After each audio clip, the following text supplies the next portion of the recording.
Okay, so there's three major neurodegenerative disorders: Alzheimer's, then Parkinson's, then ALS.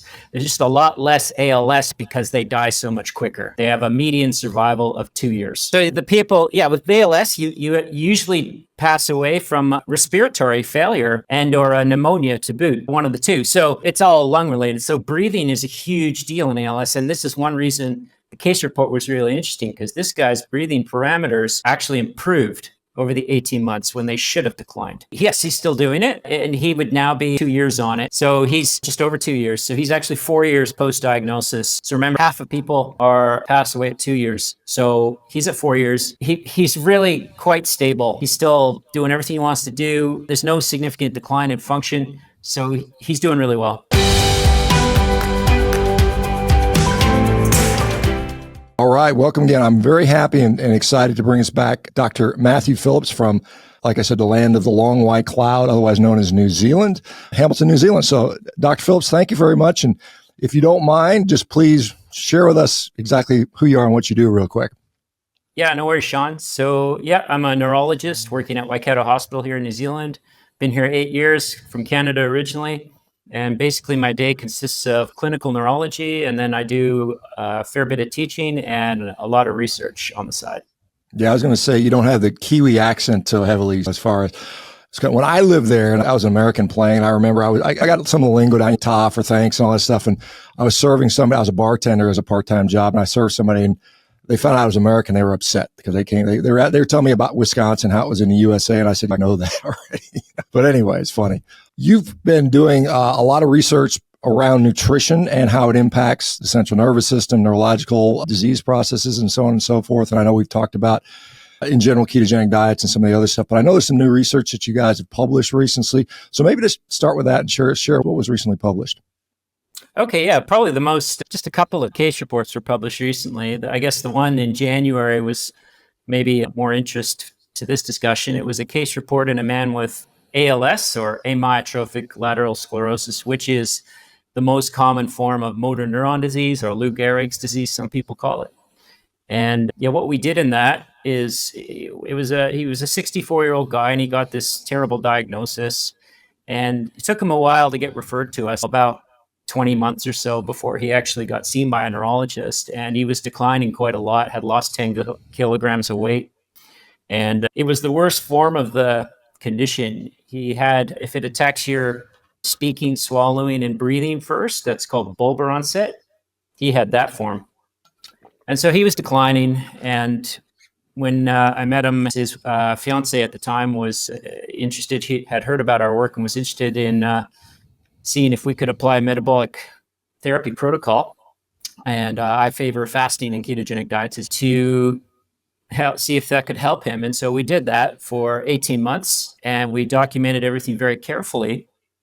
And we can talk more about the results, but basically it was the first time a person with ALS has ever been, a metabolic therapy has ever been utilized in a person with ALS. And I guess, the results were really quite interesting. And to be honest, we could talk about those results in a second, but I had actually been a little worried about ALS because it's one of the toughest of the tough, right? It's the one where you're really worried about weight loss with a fasting protocol. You're worried about muscle loss and all these things.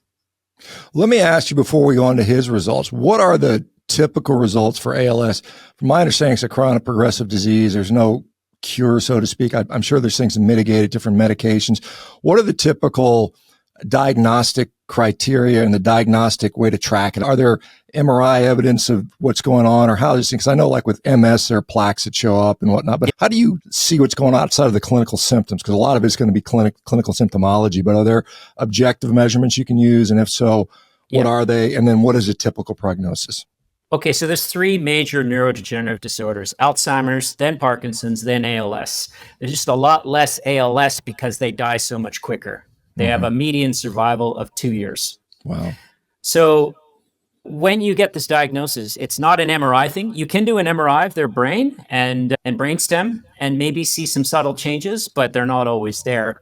What you do to measure it is it's a clinical assessment. So you look at the muscle wasting, you look at twitches in the muscles, fasciculations, which I'm sure you're about. And also we can document them best objectively with nerve conduction and electromyography studies. These are things I, was specially trained in. So you basically send currents along the nerves in the arms and legs and measure how much nerve is there and how rapidly it's conducting signals. And then you can do a muscle study, which is little tiny needles in a bunch of muscles called electromyography or EMG.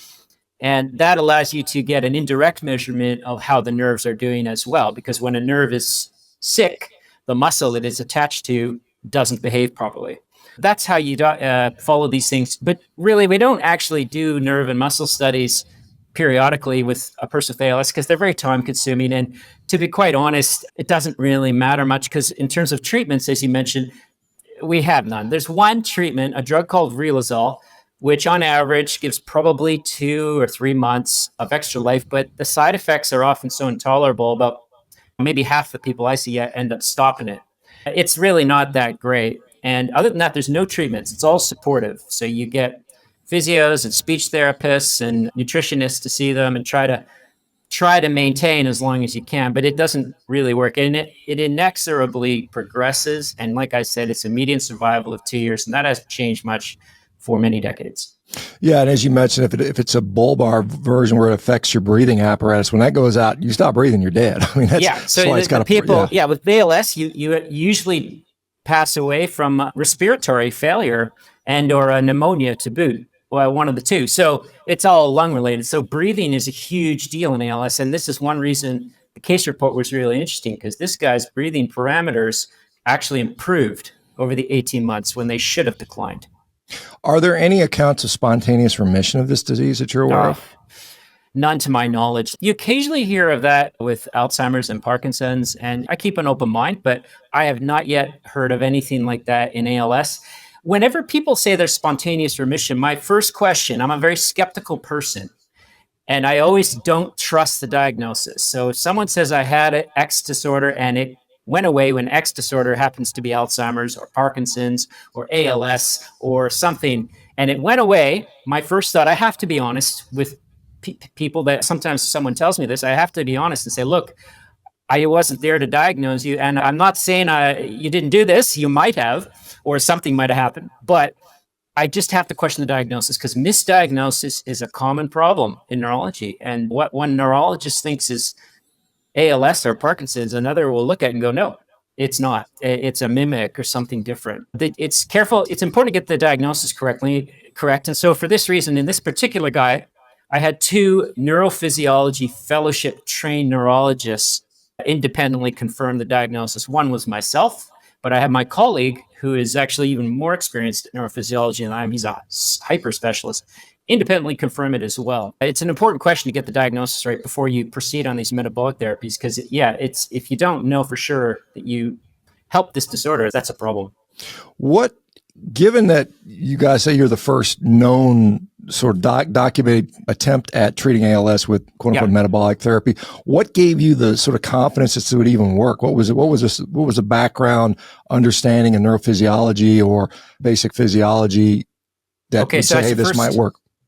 I should say, Shawn, I did not have confidence, but that is a good sign to me. If I have full confidence when I'm applying something to someone, it means if you already know what it's going to do, it's not really novel and exciting and groundbreaking. So I didn't have that much confidence. And as I said, I was shying away from ALS. This guy's fiance specifically contacted me, and he was keen and she was keen. And I found patient enthusiasm is the most important factor for these things. And the second most important is the enthusiasm of one person, usually a wife or husband. If we have those 2 things, it's a go.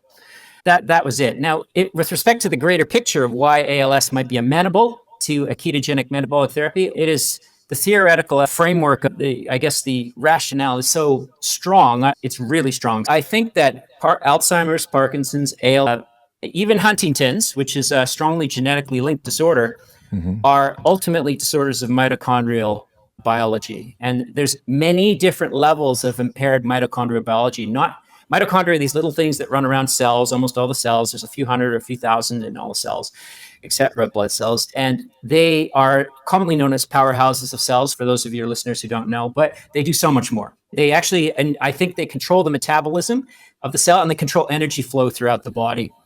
Okay, and they are impaired on many levels in ALS and Parkinson's and Huntington's, and it occurs throughout the whole body, not just the parts of the nervous system that are affected.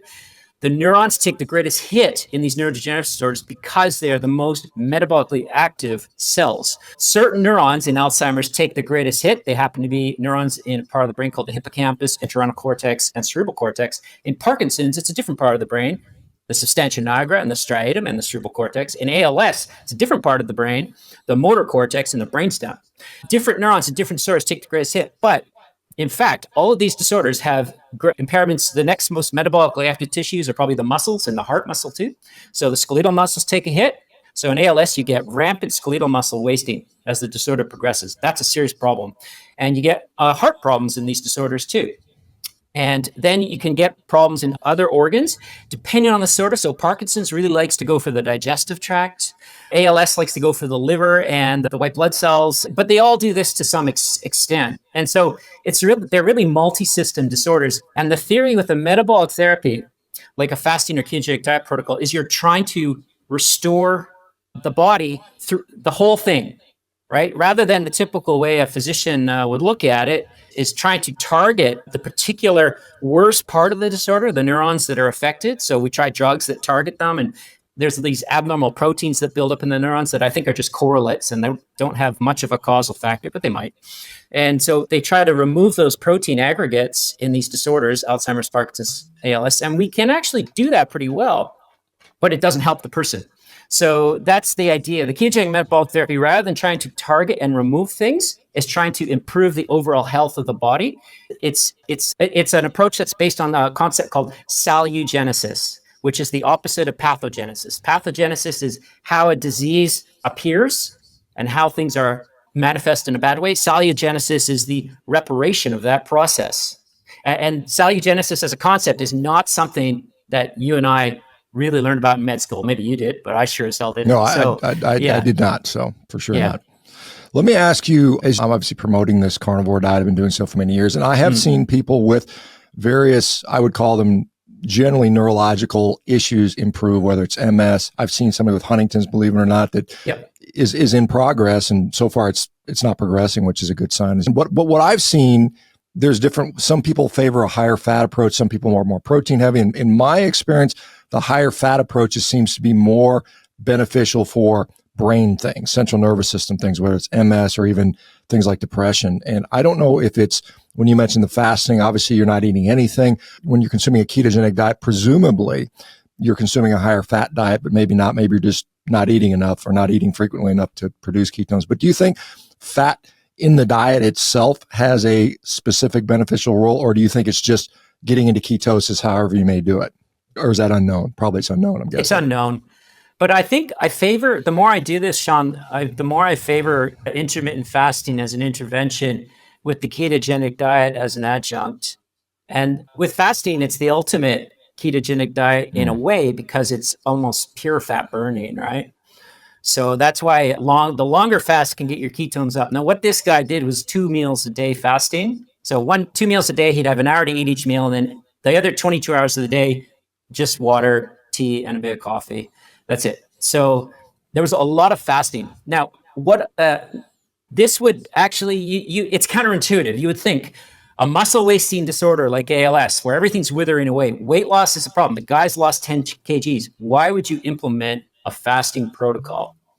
Okay, so I'll first of all tell you, in the 18 months we did this protocol, compared to the 20 months pre-diagnosis, he lost 10 kgs. In the 21 months, he lost 3 on the 18 months of this fairly intensive fasting keto diet protocol.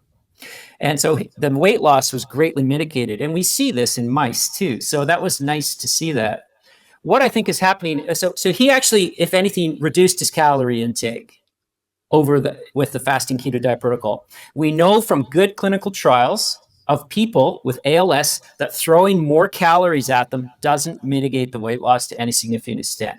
So it's not about calories. That's simplistic thinking and superficial way of perceiving these disorders. I think, and I'm speculating now, but I think what we did with this guy is we actually probably diminished his calorie intake, but we made his metabolism more efficient.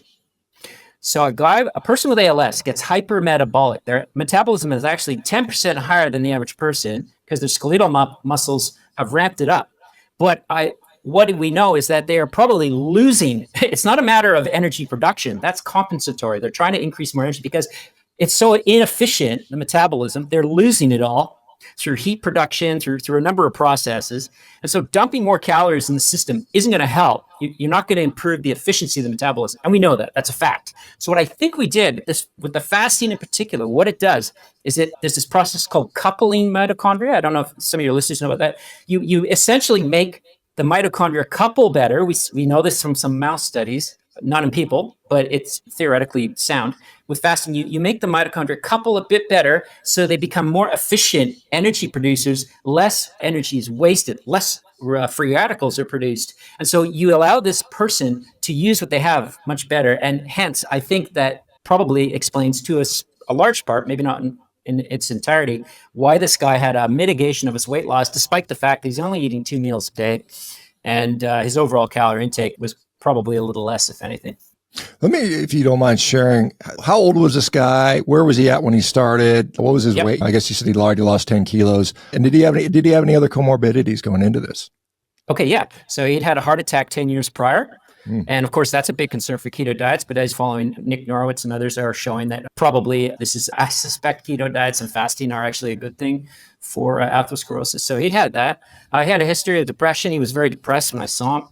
And he was a dairy stock systems controller. So as New Zealand is full of dairy industries, and he was walking around fields and stuff, but he was also at a desk. In terms of his physical parameters, he was 70 something kilograms, fairly muscular guy. So he was about 5'9", 5'10", fairly muscular guy. And you see this in ALS. ALS hits people who are actually lean, and excessive cardiovascular exercise is a strong risk factor for ALS. Strength exercise is not. Yeah, so you're good. But no, it hits people who are runners. It hits people who are professional athletes. So that's why it's called Lou Gehrig's. It hits people who are high-level soccer players, cyclists, this kind of person. He was a very fit, very hardworking, 64-year-old typical New Zealand guy. And yeah, he got diagnosed with this disorder. So yeah, medical history of a heart attack, but that was about it. Okay, so he's 64, kind of relatively fit despite having a heart attack. And where was he at on his, what level of compromise had he had when he met you? Okay, his diagnosis was delayed for various reasons, but he had great difficulty speaking, so it was very slow and very slurred. He had difficulty swallowing solid foods such as steak. He had difficulty, probably even greater difficulty with liquids, such as drinking water. And he would choke on it sometimes. And his breathing was slightly affected too. He was getting short of breath easier. He also had this thing called a pseudobulbar effect, which affects maybe half of people with ALS. You do get changes in the brain. Remember, it's a whole body disorder. And so it's characterized by inappropriate emotional control. So they'll laugh inappropriately or cry inappropriately. And his friends and family were noticing all these things. And it was combined with the 10 kilograms of weight loss. He was not in a good place. It took him a long time to get referred to us, and then for various reasons for us to see him. And then once he saw us, the diagnostic process took another 3 months, which is standard. So it was pretty quick. But yeah, he was declining at a fairly progressive rate, I would say. Yeah, so he had obviously difficulty swallowing. And so do you have an idea what his diet was prior to going into this? Was this a big change for him to go on a ketogenic diet? Pretty big. So with diet, I always focus on, because I focus so much on fasting, my first question is always, how many meals do you eat a day? Mm-hmm. In New Zealand, the average is some 5 or 6 meals if you count all the snacks. He was around that. And he had just a lot more carbohydrates in his diet.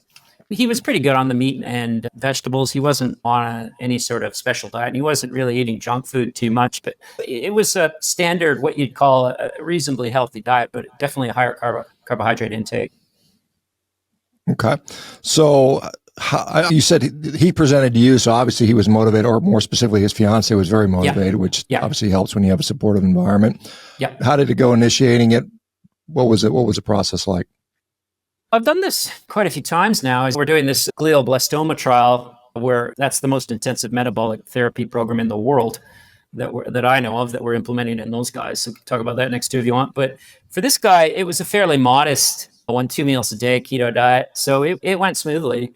And he noticed benefits, as people often do, in the first few weeks. So the biggest ones for him were his depression and chronic stress. We measured these things objectively with an independent neuropsychologist doing it, who didn't know what he was on, but the patient knew, partially blinded. But yeah, so those things lifted quickly. And then his fatigue, he had constant fatigue, which is actually a thing you get with Alzheimer's, Parkinson's, ALS, Huntington's. It's a huge problem. And MS, as you mentioned, that's actually the biggest problem for a lot of people with these disorders. And that lifted pretty quick too. And all those things stayed really good. And the fatigue consistently improved bit by bit throughout the 18 months. So he noticed those things early on.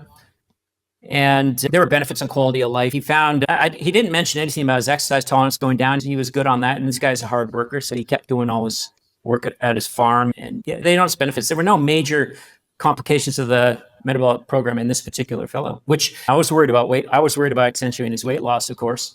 But that did not happen. That started to stabilize pretty quick. So 18 months, is that to date, or is he still doing it, or what's the long? Okay, so 18 months. No, to date he would be, yes, he's still doing it, and he would now be 2 years on it. So he's just over 2 years. So he's actually 4 years post-diagnosis. So remember, half of people are pass away at 2 years. So he's at 4 years. He's really quite stable. He's still doing everything he wants to do. There's no significant decline in function. So he's doing really well. That's awesome. Yeah, that's really good. Yeah. And you said you had another neurologist assessing them. And once it was, did this shock anyone? Has anybody said, wow, this is really interesting? Okay. So I had some excellent colleagues help me. So I had a physiotherapist do some functional assessments. I had a neuropsychologist, who's the guy who did all the cognitive stuff and those things. And then I had some speech and swallow therapists, 2 of them, who did all the swallowing functions. So we did video fluoroscopies to assess the swallow function. And we had a respiratory technical clinical nurse specialist who did all the lung function testing, the spirometry and so on. All of them were blinded to the treatment. I didn't do the assessments myself, of course, because that's not the way you should do it. But yeah. Now, in terms of surprise, it's a case report. It's one of those things where you have to be careful of pumping up the outcome too much. And I never try to do that, because what matters when you do these things is, well, this guy might have done really well. But if you look at a trial, like 30 people, you might find the person who did the worst, it has a very different outcome to the person who did the best. So that's why, would this guy have been one of the best in the clinical trial, or could he have been one of the worst? Maybe it's even better. I don't know. So a case report is just, it's like a beacon of light that just says, okay, there's something maybe here, and this warrants more exploration. And I've had a few people like the ALS Society in New Zealand interested and things like that, but it's not. One of the things about being in New Zealand is even if you get a big trial, I don't have a huge media. If I was at a big hospital in the States, it would be pumped by the local media and the hospital associated media a lot more, and then you get all this press. Now, being in New Zealand, I don't really get that, because Waikato Hospital it's a mid-sized hospital, and it's not like that. So I don't really get the press associated with a lot of my stuff, but that's an advantage, because I find the more press you get, the more other stuff you're doing. And you don't want to, I'm trying not to get this a sort of celebrity thing or status or anything going on, because as soon as you do that, I think it makes it harder to do the research. So I can't say it was, in certain circles, it was a big thing, like amongst the metabolic community, obviously, but in terms of mainstream, no, I wouldn't say anything. And that's fine.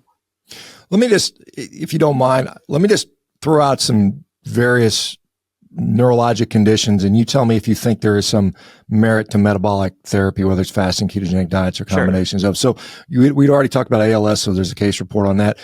Dementia, you think that's fair to say yes? Would you say there's a yes to that? The dementia is a syndrome, a clinical syndrome. Mm-hmm. So it means you have cognitive problems, but the underlying cause, there's many. Right. The most common is Alzheimer's. And yes, there are now, so we did a randomized crossover trial on that 4 years ago, basically positive improvements in function and quality of life. Cognition improved, but not quite statistically significant. And there's another study that just came out from Dr. Mackenzie Cervenka's group, Alzheimer's, who showed a similar finding, improvement in cognition. I Not sure if it met statistical significance either, but there have been a couple other studies. Dr. Russ Swerdlow in Kansas, he's running a big study in Alzheimer's now, a randomized controlled trial. I believe that will probably be out in a couple of years, and we'll see what that shows. So there's pretty good evidence in dementia that this can help. Yeah. How about you alluded to Parkinson's? Parkinson's is also perhaps benefited, maybe? Yeah. So there's another clinical trial that I think it was a single arm trial, came out just a week or two ago as well, showing improvement. We did the first randomized control trial of a keto diet in Parkinson's in 2018, and that showed positive, impressive benefits in the majority of the non-motor symptoms of the disorder, which are the bulk of the disorder. So all these non-movement related symptoms that people with Parkinson's get, because remember, it's a whole body disorder. The motor symptoms improved too, but they also improved in our control arm, the low-fat diet. Their low-fat, high-carb group was, though, a very good diet in terms of tons of fiber, no junk food, no ice cream, no alcohol, that kind of thing. So they both improved in a similar extent. But yeah, there's decent evidence there. And there's been a couple other smaller studies that have shown improvements in Parkinson's. So I think I wouldn't say we're on solid ground with Alzheimer's and Parkinson's, but we are on increasingly solid ground. And everyone's finding similar things, which is encouraging, right? So the Parkinson's study that was done a couple weeks ago showed improvement in non-motor symptoms, which we showed as well. So they corroborate. The Alzheimer's one that came out, I don't know, a few days ago, showed an improvement in cognition. Not quite there, but it was there, which we showed too. So what's important is that the studies are agreeing with each other. And so we just have to keep going, and we're going to need to start doing bigger and better trials. But yeah, Parkinson's, Alzheimer's, the evidence is growing. How about multiple sclerosis, MS? I don't know as much about, for various reasons. I haven't contributed to work in MS myself. I think there's encouraging findings from a number of different kinds of diets in MS. I'm not up to date on the literature with respect to a proper metabolic therapy, like a ketogenic diet or fasting protocol. I know there have been some improvements with plant-based diets. I know there have been improvements with other sort of paleo-style diets. There's like the Terry Wall's diet has overlap with that. I can't comment too much on MS, but I think from what I've read and heard, the findings are encouraging there too. Yeah, I've got a number of carnivore MS patients, which are showing I think Carnivore would be really great for MS, personally. Yeah, they're actually showing regression of plaques, which I think is really cool objectively on their MRIs, which I thought was a neat finding. What about, here's another one, because I'm thinking all the neurology stuff that I can remember. Tremors, like benign essential tremors. Some people, I think that falls under the purview of a neurologist generally. Yeah, of course. Yeah, we see, so there's 4 or 5 major kinds of tremors. So benign, essential, I don't call them benign because they're not benign. If someone's got them bad, they're really disabling. So essential tremor is one. Parkinson's related tremor is another. There's a cerebellar tremor. There's one that people don't know a lot about called a dystonic tremor, which you really need Botox injections for. Nothing else really works too well in general. And then there's a functional tremor. These sort of disorders, functional neurological disorders, extremely common, but very misunderstood. You can get that. So anyways, the essential tremor, I don't know of any good evidence for these in essential tremor. However, when people ask me, I've had people ask me about essential tremor. I get emailed daily about these different disorders. I think the theory is reasonably sound that it could provide benefit in that disorder. I just don't know. I'm evidence-based and skeptical, as I mentioned earlier, and I like to have a little bit of reality-based evidence in addition to the theory. So I think I'd say to someone like that, I think it's worth trying, and I often refer them to a low-carb online specialty clinic because I don't make any money from this. I can't have the financial conflict of interest in any way, shape, or form, not even $1. I think it's worth trying, and I often encourage people to try it for 3 months and see how it goes. Do you get much into headaches? Because I know a lot of neurologists treat headaches, and there's all the various different types, cerebellar, and migraine, and whatnot, and so on and so forth. The way I tend to see most of the more complex stuff in my practice, so some of my colleagues see more of the headaches. I don't see many headaches. There's some evidence that these approaches can help people with migraine headaches, which is one of, if not the most common kind of headache. I think I think the theory for it being useful in migraine headache in particular is sound, because I think migraine has a lot to do, when a person gets a migraine, it's a lot to do with the energy metabolism gone awry in the brain. And of course, a ketogenic diet or a fasting protocol aims to improve mitochondrial function and energy efficiency in general. So I think that that it's a sound approach, and I would encourage people with migraine to try these things if they haven't tried it already. Yeah, I've seen, again, You've probably seen a anecdotally, bunch. I've seen Yeah, results. And so it's just one of those yeah, things we like yeah, to get these studies done. And I am behind the scenes trying to get all these studies done. And it's slowly, yeah, it's a tough process, as you probably know. yeah. What It about, is. let's maybe move on to some of the more peripheral things. 'Cause that's part of the, so peripheral neuropathies, things like that. Are they something that you see resolution with metabolic therapy, or would you postulate that they could help with those things? I see a lot of neuropathy as a nerve and muscle specialist. Yeah, definitely. Look, I don't know is the answer to that one. I think neuropathy, there's so many different causes of neuropathies. So the most common is a diabetic associated neuropathy in New Zealand. The second is alcohol. I think the diabetic neuropathies, I think if you implemented a proper metabolic protocol, it would be not surprising to me to get stabilization of the neuropathy and maybe some improvement. I just don't know. One of the things is when people do these approaches, there's so much heterogeneity in the approach. Some people will go just a keto diet and a weak one. Other people will go with a strong one. Some will go with a vegetarian based one. Some will go carnivore. Some people will go hardcore on the fasting and not change the diet at all. Some people will go super hardcore on the fasting and do a 3 week fast or something. So there's so much heterogeneity in the approach. And I think there's validity to a lot of them, but what you have to do if you're doing these things properly is measure your ketones and glucose, whether intermittently or with a continuous monitor of some kind, and so you know your numbers, and then the protocol should have some kind of rationale. Why would you pick fasting over a diet change, or why would you pick a carnivore approach over some other? So it's really hard to say with neuropathy. I think it's possible, but I don't know. That's an interesting because we now have continuous glucose monitors. We've had ketone monitors and glucose monitors for ways to check that. There's now, I think, a continuous ketone monitor as well. I'm sure it won't be long before there'll be a combined. You can have a GKI index continuous thing going on that will maybe make it a little easier to figure out what's going on. So you can homogenize some of the data in a way. When you say, like, for instance, for your research protocols, and again, that's one of many particular flavors of ketogenic diets out there. What do you try to do so that you at least have normalized data? Like everybody gets what you'd mentioned with glioblastoma, there was like the most restrictive. What are the different sort of things you're playing with? Okay, with the glioblastoma trial, it's the most intensive, which is restrictive from a certain point of view, but from another, it's actually frees you up. One of the important things, like I think if a metabolic protocol works, I'm trying to see what works, and I'm looking at the most important primary outcome measures to the patient. So for glioblastoma, that's quality of life and survival. That's it. Mm-hmm.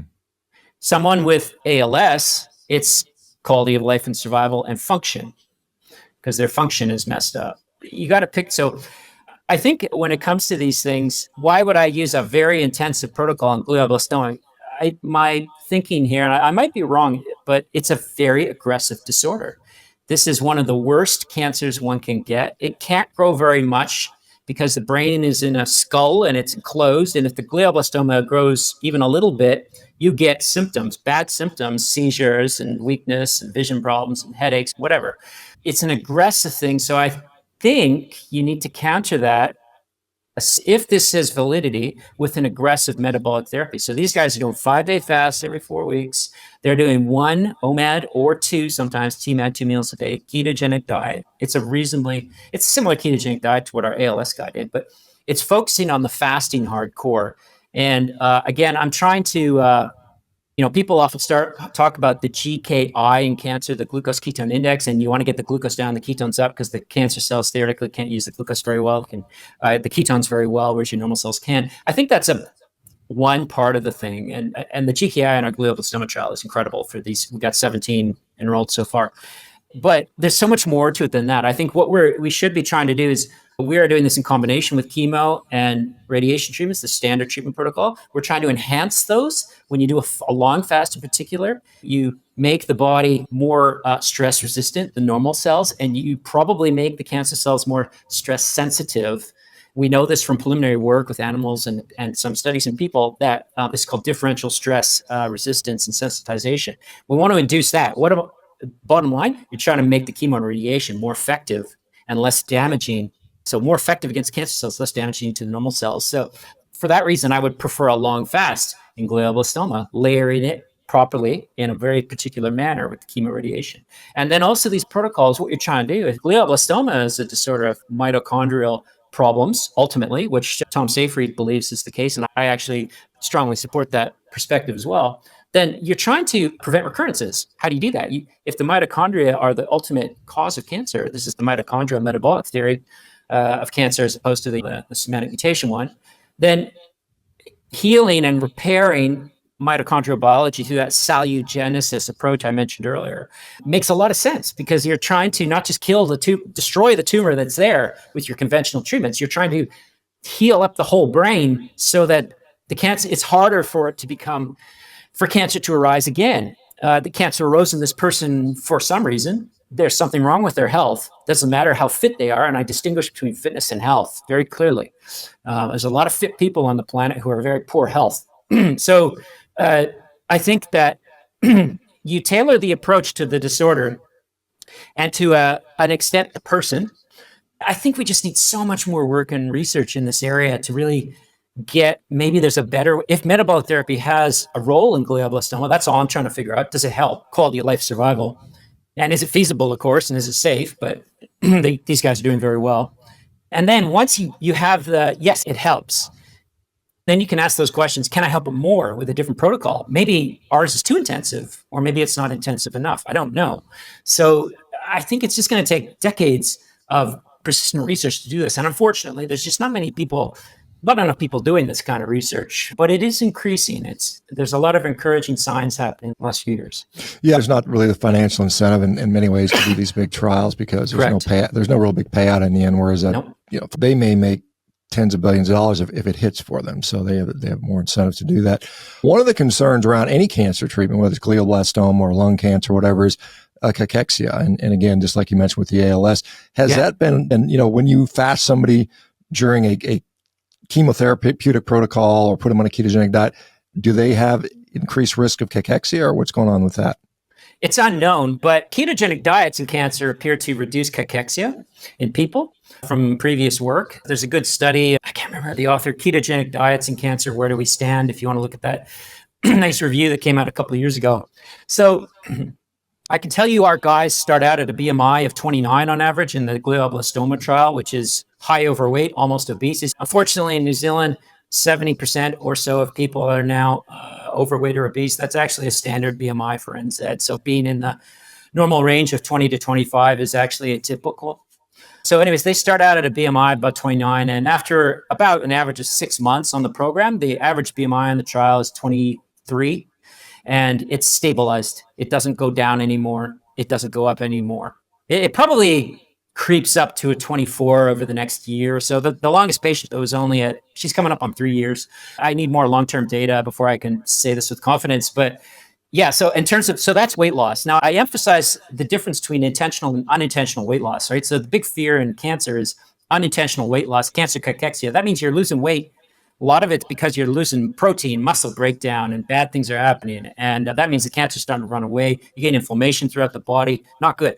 Now, fasting as ketogenic diets to a lesser extent, but definitely the fasting seems to be beneficial for reducing inflammation, seems to improve metabolic efficiency, seems to lead to weight loss. That's mostly fat-based weight loss. If you're trying to, for you to do long fasts may not make sense because you're going to lose some muscle with that. But for a cancer patient, it's a different game, right? We're trying to really make life extremely difficult for the tumor. So I say you're going to lose a bit of muscle if you want to mitigate, but it's going to be up like 90% plus fat. If you want to mitigate the muscle loss, there's only one thing that does that reliably, and that is strength-based muscle training, right? Mm-hmm. There's nothing else. There's no fasting. Fasting can mitigate muscle loss, but it's not going to build it. And this is something to clarify with people. So like the last guy I enrolled, he's a long distance runner, but he's fairly muscular guy, and he didn't do a lot of strength-based training before, but fairly muscular nonetheless. And so I've encouraged him to do some more strength-based stuff to mitigate that. Am I seeing definite signs of cancer cachexia? No. Am I seeing weight loss? Yes. Couple people have gone a little lower than I'd like, dipping into the BMI 18, 19 range. So for those people, we work on introducing 2 meals a day more and reducing the 1 meal days. That seems to be effective. But I guess Yeah, I won't know until the study's done, which, gosh, I don't know how long that'll be, but it doesn't seem to be a concern at this point in time. Weight loss, yes, but it's intentional and good in that it leads to a BMI of 23 or so and stable. And that's a healthy BMI. When you're dealing with sick people, neurologically sick people, whether it's cancer or some neurodegenerative issue, what role does protein have here? Is it something we want to moderate? Can we get in trouble with too much protein, or is it too little protein? What's the thought on that, or is there much? It's difficult to know for sure again. So look, the big fear in cancer, so there's this thing called the Warburg effect where the cancer cells consume tons of glucose. But there's also a different kind of effect where they can actually consume certain kinds of amino acids. So glutamine, for example, where increase the uptake of that too. And it can be a compensatory way for them to maintain their viability and survival through this different protein uptake effect. Now, we're not targeting that in our protocols directly. You actually need to use certain drugs. This drug called Dawn, for example, which is not that easy to get hold of, that can maybe do this better. But I think with the long fast, we might be targeting protein intake. We are targeting protein because you go 5 days without anything, so there's no protein coming in. Is that effective? Is it important? I don't know. We have a standard protocol for everybody in this trial up to the first year or so until the radiation and chemotherapy is all done. And after that, I sit down with them and say, what do you want to do? Do you want to keep doing this? The answer is always yes. And then, okay, do you want to change the style up? So I got a couple guys go carnivore, right? No problem. That's awesome. You go carnivore. They're going to increase their protein. Has that been a problem? No, those guys are doing awesome. I have a couple people who want to go really ancestral, large Maori community in New Zealand. So I have one couple, they're doing a Maori-based ancestral diet. She's doing awesome. I have another, he's from South Africa. He's going to go, that's going to be a huge meat-based protein diet if you look at all the great food that they have in that country. And a couple guys are doing Mediterranean style keto, so it's a more omnivore, mix it up. And so everyone's doing something different with different protein intakes probably afterwards. And if I start seeing the carnivore guys get more recurrences or something, well, I'll worry. But I don't think that's going to happen. I think there's a lot more to this than just starving the cancer of glucose and protein. Like, so you can't live on just fat, right? You need protein. So you can knock down the glucose, but you need the protein. Is there a protein level that's risky for cancer? I don't know, but I suspect the answer is no. I suspect you can go pure meat-based as long as there's some fat in there to get decent ketosis, and that'll be effective. I don't know for sure, though.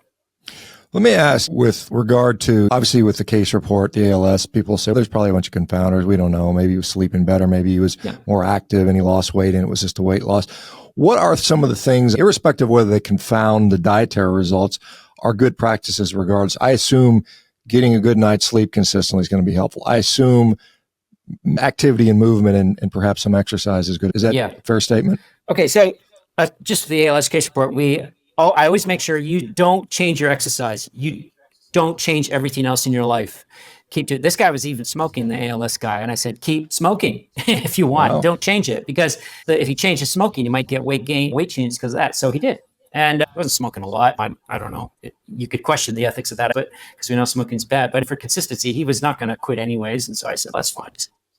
And now, in terms of what you're talking about here, is the whole healthy lifestyle thing. Dietary modification is just a part of that. And I'll tell you my perspective. I'm a big fan of active and passive, and balancing in life, not just doing one thing really well, hard, and then the active, and then doing the other thing really well. It's opposite. For diet, that would be feasting and fasting. When you eat well, eat properly, and don't eat 110% full, but eat well. When you're fasting, fast well. And don't mix them up. Don't snack throughout the day. Don't graze throughout the day unless there's a specific fitness-based reason you're doing that. Like you're training, some power lifters and stuff, as you would know, like they like that. That's fine. But for health, don't do that. You want to balance in between. This is a concept of hormesis. You're trying to create stressors over here and then allow things to recover with the fast. So in terms of other things, exercise is a great one. So when you exercise, do it properly. This is my perspective for health, not fitness. This is not effective for getting very strong or very fast or whatever. But for health, exercise well, but don't overdo it. At relatively short intervals, high intensity, and high intensity doesn't have to be bashing the heck out of yourself. It can be isometric, biometric exercise for people who are much older. And then when you rest, a lot of people don't know how to recover properly from exercise sessions. They just don't know. There's so many protocols you can do to get your sympathetic nervous system down, your parasympathetics up, and just properly rest. Sleep is part of that. So getting optimal sleep is massive, and just there's so many sleep hygiene tricks. So dark room, silence or white noise, or this thing called brown noise, some kind of noise in the background that puts you to sleep. You can use non-sleep deep rest protocols to help augment your sleep. That's important. And then social activity is another one. So getting good social interactions with real people, like we're talking on this now, but in general, a lot of people do spend too much time on the screen and on TikTok, all these other social media things. So minimizing that and getting real interactions, and even having fasts from social media and screen-based activities is very wise. So you can keep going. You could do, some people like temperature. So they do hot therapy or cold therapy, sauna, ice water bath, and then back to ambient temperature and balancing that back and forth. There's so many ways to do this hormesis concept. I think a healthy life, though, is focused around hormesis on many levels, not just diet, not just all those things I mentioned. There's many more. And when you do something with intensity and purpose, do it 100%. Put yourself into that. And when you're recovering from that thing, recover 100%. Take your mind away from it. And as you do that, that's good. Great. The worst place to be, where I find a lot of people are, is in the middle of this. They do some bit of exercise. They do smallish meals, but they're not fasting, and they're not really feasting. They're not really recovering. They're not really exercising as intensely as they could. This is a problem. This leads to problems. So that's my take, but for whatever it's worth, yeah. What is obviously you've got ongoing patients that you're following. Is there anything else like in progress or things you're going to be doing later so we can see what's coming down the pipe? So the glioblastoma trial right now is the main thing. It's just been a heck of a lot more work than I ever imagined, but it's so that we're got to recruit 5 or 6 more people, and that should happen within the next 6 months. But it won't be published. If they're doing well, it's not going to be published for quite some time, right? So that's the main thing. I guess right now, once I'm doing a couple of review papers, they're almost ready. Once one of them gets published, I'm going to probably embark on a new trial, and I'm considering whether that should be Parkinson's or Huntington's or ALS, because we need a bigger trial in Parkinson's and a longer trial. We need a trial in Huntington's because there's only one case report in Huntington's of a metabolic strategy, which is the same one we applied to ALS. And of course, it came from our group. That was published last year. And a guy with Huntington's, and there's only one case report of a person with ALS. So we need some clinical trials in those two conditions. There are none other than animals. So it's something like that. Is New Zealand got a big enough population to do it all in New Zealand, or does it have to be like a multi-center sort of thing, you think? No, I can do it. It can be done in New Zealand. I've already crunched the numbers and determined the sample sizes I would need for each of these things, and it's doable. The Huntington's one would be tricky because it's a bit rarer disorder, but I think it's doable. Now, again, it would be, I would love to work at a huge hospital, a multi-center. And I get other centers in New Zealand involved, like in the glioblastoma trial, the Wellington Hospital is involved, another city down south. But it takes a lot more work to make it multi-center. So New Zealand's big enough to do all this stuff, to get trials to a certain point. But again, if you want to take it to that next level where you're significantly changing mainstream clinical practice, you're going to need larger trials. And I don't think my hospital, I have the capacity to do that at this hospital. Maybe in 5 to 10 years, I need to, if this is going to be taken further, I need to look at, maybe returning to North America or going back to Australia where I lived for 12 years, going to a bigger center. But for now, it's good because I'm just trying to see if it works in smaller groups of people with smaller design trials. And if it works there, then very good. And I like that other people are doing similar trials and their results are agreeing. That's really encouraging because you always wonder, was there something that happened that led to an outcome that I thought it was different than the reality? But if other people are agreeing, that's great. So we'll see, Shawn. I don't know. Yeah, it's when you have converging outcomes that always sends a stronger signal than is just one individual or one group that repeats the same thing over and over. That's something I'm trying to do, is get multiple researchers to do the same type of research, and hopefully they all have a similar conclusion. So that's in the background. But thanks for your time. I really appreciate it. If somebody wants to read more about what you're doing or find your social media, where do they go? Yeah, so metabolicneurologist.com is a website a patient started for me, and I just add to it now. That's the best site. It has our major trials and videos and podcasts and things. The only other place to find me, I try to keep it to a minimum, is Twitter. So I think the handle is at Dr. MCL Phillips.